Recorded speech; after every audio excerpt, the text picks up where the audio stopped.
Om Ganpate Namah. Dear friends, today we will see what the planets of the Aries ascendant will offer the results to the native. आज हम देखेंगे कि Eris लग्न, Eris को जो हिंदी में मेष भी बोलते हैं, जिसका कि साइन मेढ़ा है, उसके जो प्लेनेट्स हैं वो किस तरह का रिजल्ट जातक को दे सकते हैं। अब इसमें अगर हम देखें तो सूर्य देव जो सन है वो लॉर्ड है फिफ्थ हाउस के। Now dear friends, if you see from the chart that sun is the lord of the fifth house, so ये एक ट्राइन का हाउस है।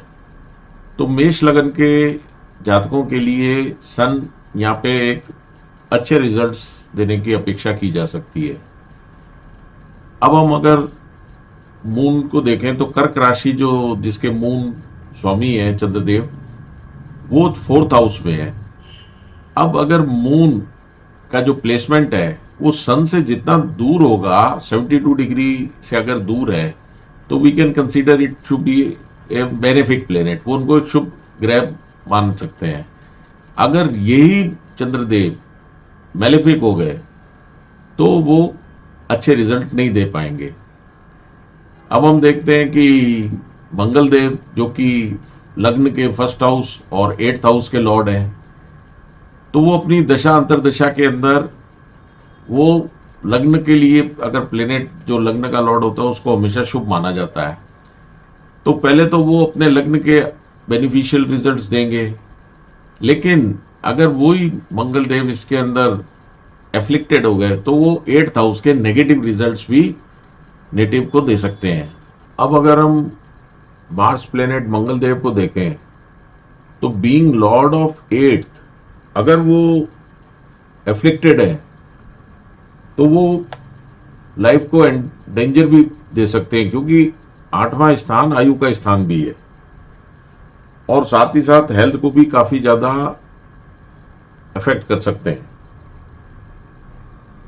नाउ हेल्थ इश्यूज के अंदर एट्थ हाउस हमारे जैसे पाइल्स की बीमारी है, या जो भी यूरिनरी सिस्टम होता है, रेस्क्रीटा का जो सिस्टम है, एनस वगैरह, वहां पे ये रोग दे सकते हैं अगर मंगल देव एफ्लिक्टेड हो गए। तो यहाँ पे अगर हम मरकरी देव को देखें तो बुध देव थर्ड हाउस और सिक्स हाउस दोनों जो नेगेटिव हाउसेज है उसके लॉर्ड है। अगर यही में अगर मेष लगन की कुंडली के अंदर बुध देव स्ट्रांग होके हैं तो वो इन दोनों हाउसेज के नेगेटिव हाउसेज के रिजल्ट देंगे। अगर यहीं पे वो वीक हो गए तो यंगर सिबलिंग्स जैसे सिस्टर्स वगैरह हैं तो उनके ऊपर हेल्थ इश्यूज वगैरह या नेगेटिव रिजल्ट्स का इफेक्ट हो सकता है।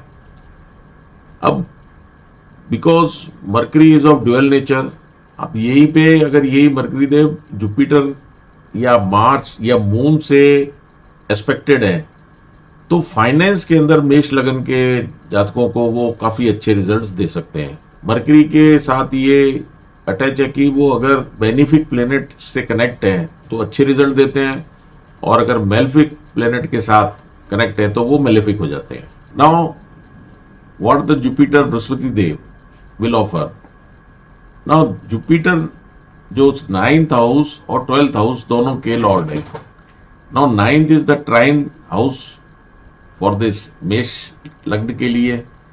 तो ये एक, आप लोग जानते ही हैं कि 159 को ट्राइन कंसीडर किया जाता है, जिसको लक्ष्मी स्थान है, और 1 4 7 10 को जो केंद्र के हाउसेज है उनको विष्णु स्थान समझा जाता है, इनको माना जाता है। तो अगर इनका कनेक्शन आता है तो वो एक राजयोग बनता है, माँ विष्णु लक्ष्मी योग कहते हैं जिसके अंदर। अब यहाँ पे जुपिटर देव जो है वो 12th हाउस के भी लॉर्ड है और 9th हाउस के, तो वो 9th हाउस तो भाग्य का स्थान है, तो वहां के तो अच्छे रिजल्ट जुपिटर दे सकते हैं। लेकिन साथ ही साथ वो 12th हाउस जिसके अंदर हमारा एक्सपेंडिचर है, हमारा हॉस्पिटलाइजेशन है, इवन अगर बृहस्पति की दशा में अगर जातक विदेश जाना चाहे तो उसको उसमें सफलता मिलेगी। अदरवाइज 12th हाउस के नेगेटिव रिजल्ट्स के लिए भी जुपिटर के जो नेटिव है उसको तैयार रहना चाहिए। अब हम शुक्रदेव का देखें तो शुक्रदेव सेकेंड हाउस और सेवेंथ हाउस दोनों के लॉर्ड हैं। वैसे तो सेकेंड हाउस कुटुंब का, वेल्थ का, संस्कारों का घर है, और सेवेंथ हाउस भी केंद्र के स्थान होने के कारण, लेकिन साथ ही साथ सेकेंड और सेवंथ मारक हाउस भी है। इनके लॉर्ड मारक का कार्य भी करते हैं। तो हम वीनस की दशा अंतरदशा के अंदर मेष लगन के जातकों के लिए हेल्थ इश्यूज काफी देख सकते हैं। Now last we turn to the Shanidev. तो सैटर्न जो प्लेनेट है वो 10th और 11th हाउस के भी लॉर्ड है। नाउ 10th हाउस हमारे प्रोफेशन को इंडिकेट करता है, 11th हाउस हमारे बिल्कुल फुलफिलमेंट ऑफ डिजायर है, गेन्स हैं। तो अगर 11th हाउस के अंदर सैटर्न देव है या बेनिफिक प्लेनेट से एक्सपेक्टेड है तो वो प्रोफेशन में बहुत अच्छा तरक्की करेगा और उसको अच्छे गेन्स भी प्राप्त होंगे, क्योंकि 11th हाउस में हमारा उसी से गेन्स देखा जाता है।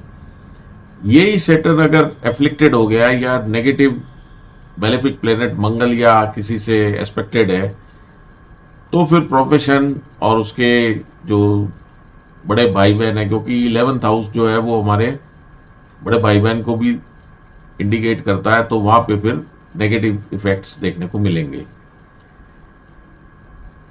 धन्यवाद। अगर आपको कोई क्वेरी हो तो you can please right on the comment box. Comment section के अंदर आप लिख सकते हैं अगर किसी प्रकार की कोई क्वेरी है। Thank you.